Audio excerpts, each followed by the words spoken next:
We were talking about preparing for this video on if luxury buyers typically pay cash just because they have it, or if they often finance. And you had a really interesting scenario with the past client of yours that share that story. I had a buyer and we were kind of looking in the $2 million price point. It is a very competitive market right now. So we were like, what can we do to make our offer strong? And that means potentially going in all cash.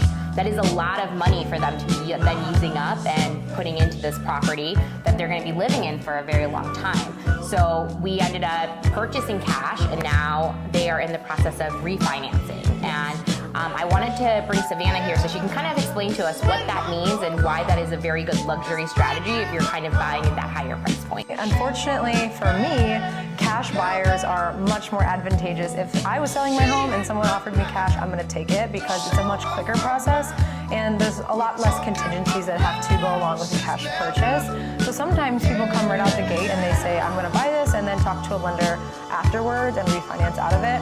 There are some things to be considerate of though, because when you are refinancing, there are some criteria that you have to meet as a client in order to qualify. So make sure before you purchase something in cash, if you're 100% planning on refinancing, that you still talk to a lender beforehand to make sure that you have the income, credit, assets, all that's needed in order to successfully close on that refinance. Because how awful would it be if we go to refinance you and you don't qualify for whatever reasons? A lot of times we see people doing that because in general, wealthy people do not necessarily love all their assets being tied up in the real estate market.